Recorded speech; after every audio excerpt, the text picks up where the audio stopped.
pension age, our owed compensation.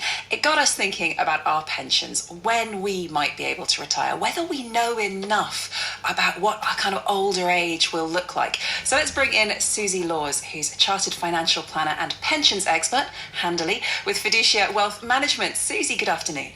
Hi, good afternoon. Thank you for having me. Thank you very much for joining us, because I think if this story shows anything, it shows that there's just not enough information, understanding about pensions, and that's obviously affected the WASPI women very, very, very hard, but it affects all of us, doesn't it? A lot of people don't understand their pension. No, they don't. And a lot of people don't understand the difference between a state pension, for instance, and a private pension, and the different ages at which those two things can come into payment, because they are very, very different. Okay, well, let's make them understand. We've had a look. We've had a look. Yeah. We thought, what do people want to know?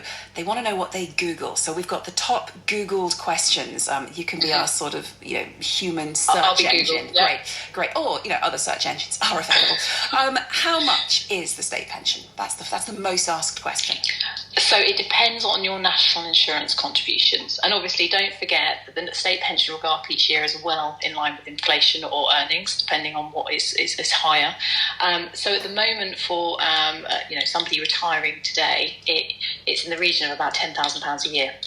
Okay, and when you mention in line with inflation or with earnings, this is the triple lock we talk about a lot, isn't it? It is. The idea is it will always go up by an adequate amount to kind of stop people living in poverty in their old age.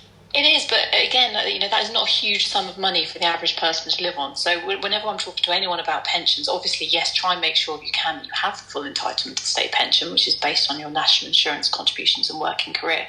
But equally, have a real think about whether or not that is going to be enough for you to actually live the kind of lifestyle that you may want to live in retirement. And for a lot of people, as you say, 10 grand a year, thereabouts, won't be. Okay, next most Googled question. What is state pension age? So again, this depends on when you were born. So the current state pension age obviously is 67. It's going up to 68. So for people in their 30s currently, it will be most likely 68. So again, for individuals, I really encourage you to go on the government website, even just put in, what is my state pension age? It will take you through to the government website, and you can actually pop in a calculator with your date of birth, and it will give you an idea of what your state pension age is going to be under the current legislation. Under the current legislation. Well, that's a really important point, isn't it? Because we had one report from a think tank just a few weeks ago saying the state pension age would have to rise to 71, and that's not official policy. We don't know that that's going to happen, but it is something that could change. You should keep an eye on it. It is. I mean, the reality is we're all living longer into retirement than we've ever done before. So when the state pension was first devised all those years ago, people often lived probably only 10 to 15 years in past state pension age into retirement. The reality is now people are living for 20, 30 years beyond their state pension age.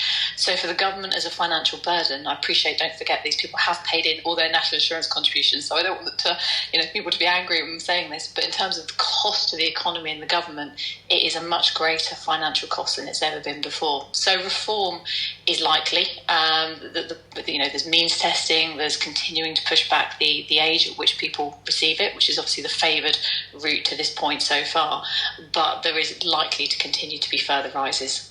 So if the third most Googled question is, how is the state pension age calculated, it's just a bit of a moving feast. There's a lot of different factors kind of being looked at.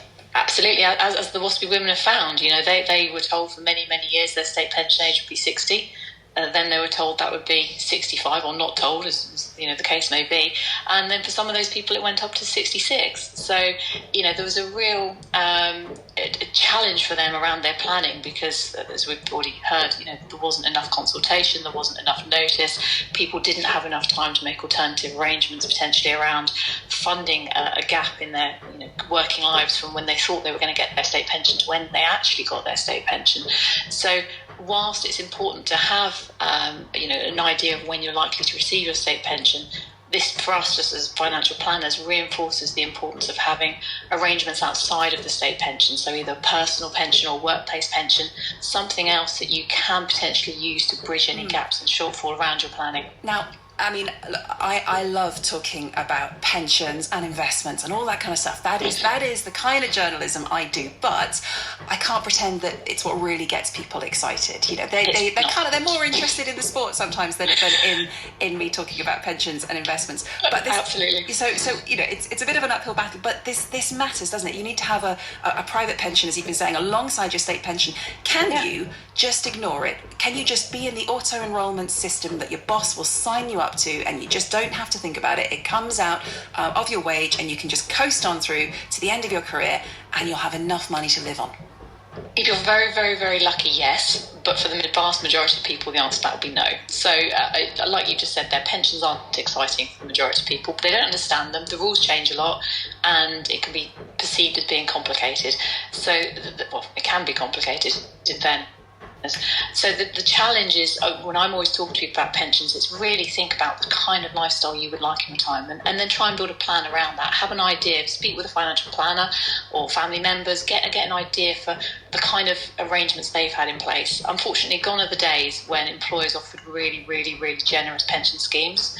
For the most part, they no longer exist.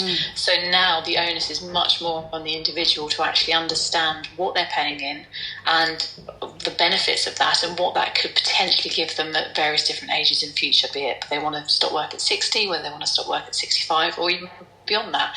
It is understanding, and don't just put that statement in a drawer and forget about it, because that's what so many people do. They come through the post, they open it, they go, oh, it's a pension statement, I don't really understand any of these figures, and they stick it in the filing cabinet. Try and actually do some Googling, watch some YouTube videos, speak to financial professionals, and see if you can get your head around it. Yeah, because if you don't care now, you will really care once you are at state pension retirement age. Susie, thank you so much for joining us on the show. Susie Laws there from Fiducia Wealth Management.